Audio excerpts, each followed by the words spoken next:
beloved Boss Mike Cervera.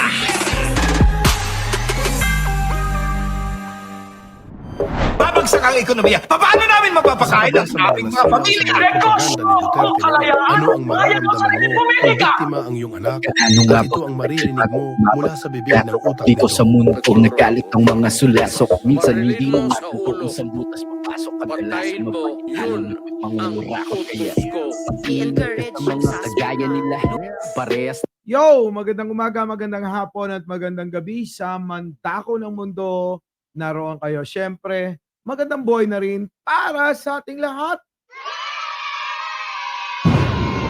At eto na nga mga kababayan, nako si Digong. Talagang matindi to, no?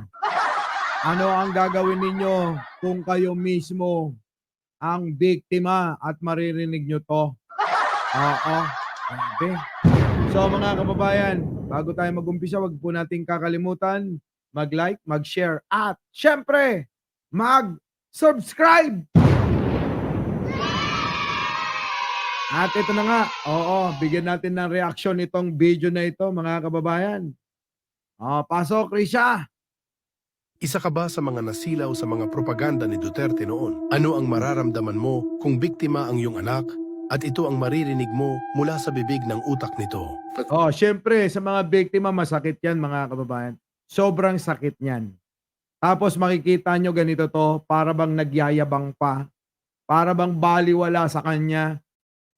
Sabi nga ng iba, akala mo kung makaasta, siya pa rin ang Pangulo ng bansa. Di ba? Pero hindi na. Isip niya na lang yon. Sabagay gano'n naman talaga matatanda. Tulad ni Digong, ha? Hindi ko nilalahat, pero di ko naman binabawasan, no? Tuloy. Turo ako sa pulis. Barilin mo sa ulo. Nako po, barilin daw sa ulo, mga kababayan. Para bang ano, no? Parang si Digong, pag pinakinggan nyo, parang baliwala lang ang buhay. Parang baliwala lang buhay sa kanya, no? Parang manok nga lang, sabi nga ng iba. Patayin mo, yun ang utos ko. Yung kung ano yung utos niya, daig pa diktador, di ba? O siya talagang diktador. Tapos sinasabi nila ang Pangulo ang diktador. Pero hindi nila nakikita yung mga inaasal at sinasabi ni Digunyo, mga kababayan, na talagang yun ang utos ko, dapat yun na masunod. Nasunod na nga. Di ba? Nasunod na nga. Ano nangyari? Di pinagbabaril nila sa ulo yung alin, mga kababayan, yung mga tao na napagkamalan at mga adik daw, kaya yan, binaril sa ulo. Diba yung nanay na pinapalabas ko rito? Ano sabi, mga kababayan? Ewan ko lang kung nandito pa yun, ha? Hanapin ko. Yung anak niya, mga kababayan, binaril sa ulo. Di ba? Yun yung sinabi nung biktima ng ng war on drugs ni Digunyo eh. Hanapin ko. Eto na. Panoorin natin. Dito yan mga kababayan. Panoorin nyo to, ha. Tama yung sinabi ni Digong, barilin daw sa ulo eh. Mga mahihirap. 7 years na ma'am, wala pa kami hustisya. Kaya ikaw, Duterte, mamamatay tao ka, ha? Managot ka, bigyan mo ng hustisya yung mga anak ko. Kita nyo? Dito. Ang utos ko. I-encourage. Di ba? Ano utos mo, Digong? Nagturo ako sa pulis. Barilin mo sa ulo. Patayin mo, yun ang utos ko. Grabe, di ba, mga kababayan? Parang ito talaga si si nanay yung mga anak niya, mga kababayan Ma'am, wala pa kami hustisya. Kaya ikaw, Duterte, mamamatay tao ka, ha? Managot ka, bigyan mo ng hustisya yung mga anak ko. Kita nyo? Iba talaga si Digunyo, no? Sige, tuloy. Suspect na lumaban Yes. para mapatay, para Yes. masabing nanlaban. Correct. O, kita nyo, encourage daw yung mga, mga tao, yung mga adik, mga kriminal, sa halo-halo na, mga kababayan, na na lumaban para mapatay. Kita nyo, mga kababayan, parang hindi naman tama yun, di ba? Correct. Para Ito sa very ma-minimize. incorrect. Correct, yes. Oh, correct daw. Yes, very correct. Oh. Very incorrect po. Yes. At Oh, least very incorrect, sabi ni Risa. sa civilian, sa professional police. Gagawain ko uli yan. Naku po, gagawin daw uli yan. Oh.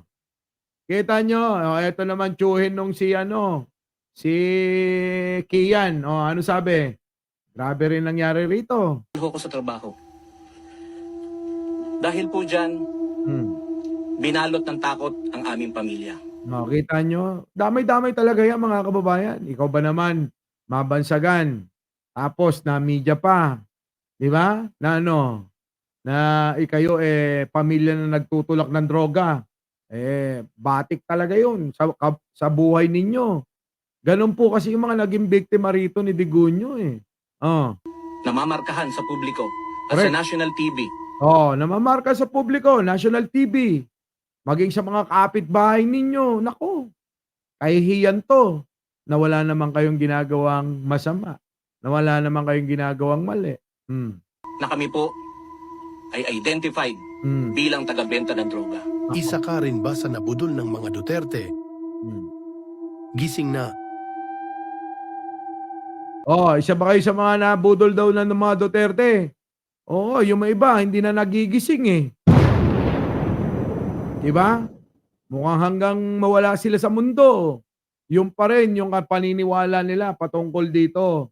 Kanino? Kay Duterte.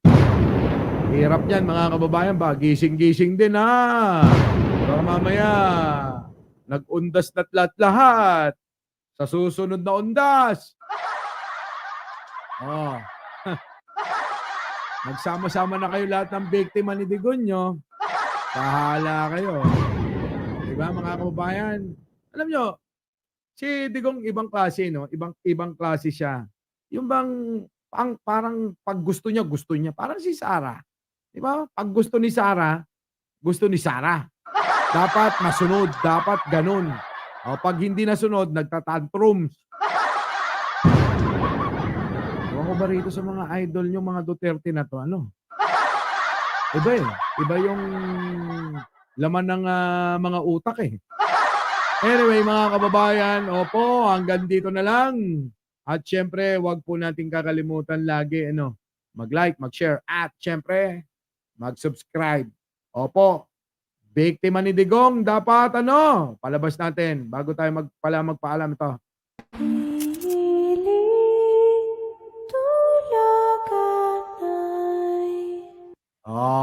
Hustisya!